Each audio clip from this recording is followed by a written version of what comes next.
Question number 5, find the ratio in which the line segment joining A 1 -5 and point B -4 5 is divided by X axis, also find the coordinate of the point of division. देखिए दो point है, एक point A और एक point B, ये रहा। हमने इसको दोनों लाइन को मिला दिया तो हमें एक लाइन मिल गई। इसमें देखिए बीच में कहीं पर कोई पॉइंट पी है जिसका कोऑर्डिनेट हमने एक्स वाई एज्यूम कर लिया है। तो ये जो लाइन है वो कह रहा है कि डिवाइडेड बाई एक्स एक्सिस।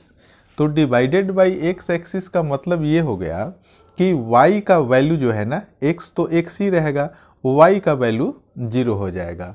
अगर डिवाइडेड बाई y एक्सिस है तो x का वैल्यू 0 हो जाएगा। छोटी सी मैं बात समझाना चाहता हूँ कि मान लीजिए ये ग्राफ है और ये x एक्सिस है और ये y एक्सिस है। कोई पॉइंट जब x एक्सिस पर कोई भी पॉइंट है तो यहाँ पर x का वैल्यू तो आप निकाल लेंगे, लाइक 1 2 3 एटसेट्रा। लेकिन इस एक्सिस पर कोई पॉइंट है तो इसका y कोऑर्डिनेट क्या होगा, 0 ही होगा। खैर इस बात को तो आप लोग समझते होंगे।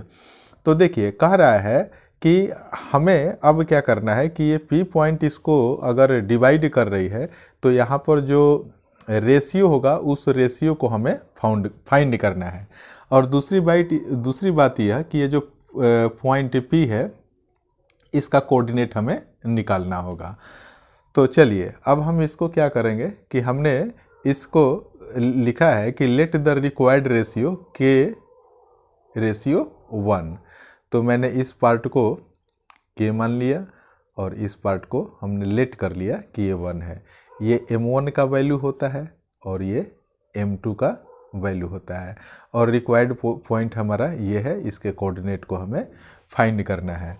तो चलिए अब हम क्वेश्चन को सॉल्व करेंगे। तो सबसे पहले थोड़ा सा मैं यहाँ पर लिख देना चाहूँ कि पॉइंट ए जो है 1 को हम मान लेंगे x1 और -5 को y1।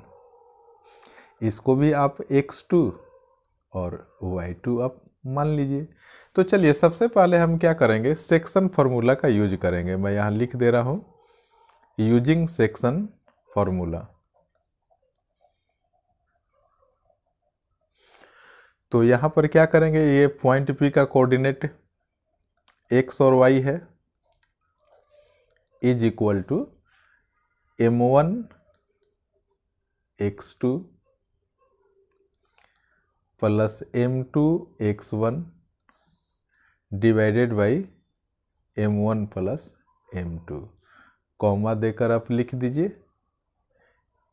M1 y2 plus M2 y1 divided by M1 plus M2। तो ये सेक्शन फार्मूला है, बहुत ही इम्पोर्टेंट है, इसको आप लोग बिल्कुल लर्न करेंगे।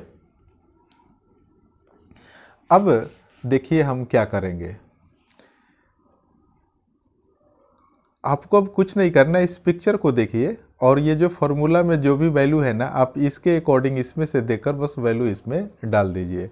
तो सबसे पहले हम लिखेंगे, देखिए M1 क्या है, K है, तो आप यहाँ पर K लिख दीजिए, मल्टीप्लाइड बाई x2। तो देखिए जरा x2 क्या है, -4 है, तो हमने यहाँ -4 लिख दिया। उसके बाद देखिए M2 है, M2 का वैल्यू 1 है, x1 तो x1 का वैल्यू भी आप 1 लिख दीजिए, अपॉन में M1 प्लस M2 यानी कि देखिए ये वैल्यू K है और यहाँ पर 1 है यानी कि K प्लस 1 हो जाएगा। यहाँ कॉमा लगा दीजिए। M1 का वैल्यू कितना है, K है। y2 का वैल्यू देखिए यहाँ पर क्या है, 5 है, प्लस M2 का वैल्यू देखिए 1 है। उसके बाद आप लिखिए y1 का जरा वैल्यू देखिए कितना है, -5 है, तो हमने यहाँ पर -5 लिख दिया और एक छोटा सा ब्रैकेट में लगा दूंगा। फिर अपॉन में देखिए M1 प्लस M2 है ना, सेम चीज़ यही है, तो K प्लस 1 हमने लिख दिया। और यहाँ पर आप अभी मैं बताऊंगा, यहाँ पर एक पहले छोटा सा ब्रैकेट आप लगा दीजिए। तो अब देखिए x तो x ही रहेगा और y का वैल्यू 0, यानी कि y कोऑर्डिनेट जो है ना वो 0 है, जैसा कि पहले मैंने समझाया है। अब देखिए आपको करना क्या है कि अगर आप इस पॉइंट P के x कोऑर्डिनेट को लेकर चल रहे हैं तो आप इसका कंपैरिजन इस वाले पार्ट से करेंगे, और अगर 0 को लेकर चल रहे हैं तो इसका कंपैरिजन हम इस पार्ट से करेंगे। अब देखिए सबसे इम्पोर्टेंट बात यह है कि देखिए यहाँ पर x है, P पॉइंट का ये जो कोऑर्डिनेट है, तो यहाँ पर x का वैल्यू हमें निकालना है। और यहाँ पर देखिए इस वाले पार्ट में देखिए एक वेरिएबल के है, k का भी निकालना है, यानी कि दो वेरिएबल का वैल्यू निकालना है, तो हमारे लिए ये प्रॉब्लम क्रिएट करेगा।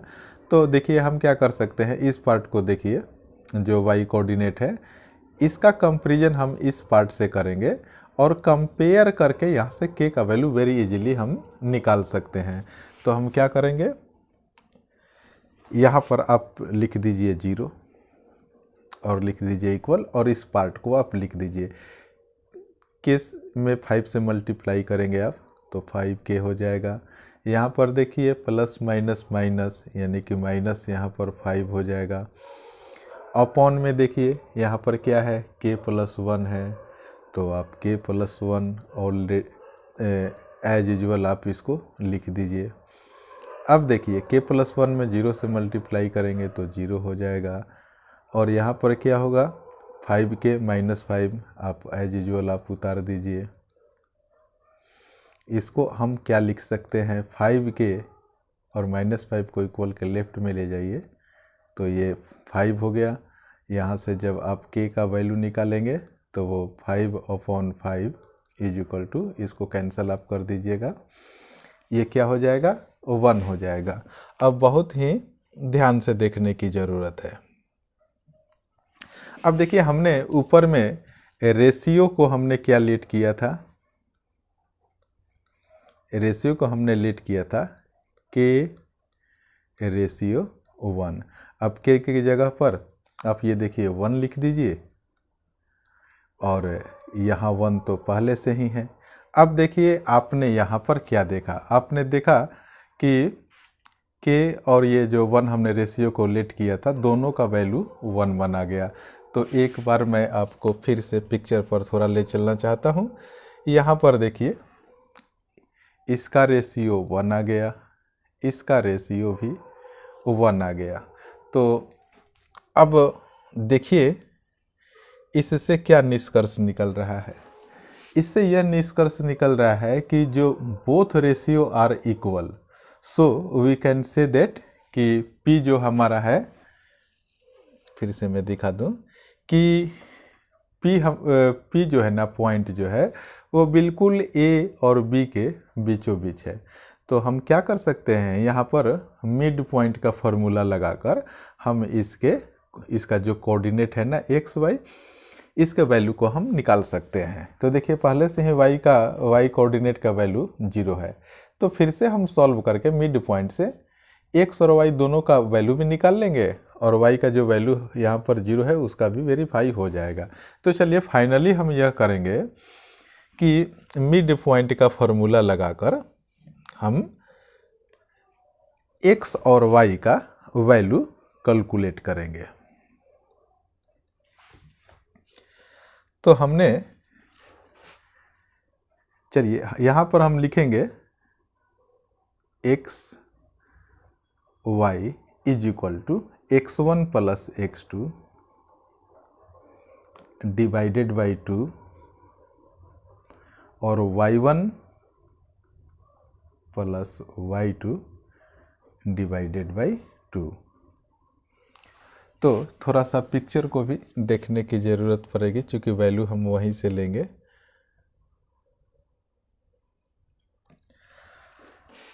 तो देखिए x1 कहाँ है, ये रहा, ये 1 है, तो हमने 1 लिख दिया, प्लस x2 आप देखिए कहाँ पर है, x2 देखिए -4 है, तो हमने क्या लिख दिया, यहाँ पर -4 लिख दीजिए।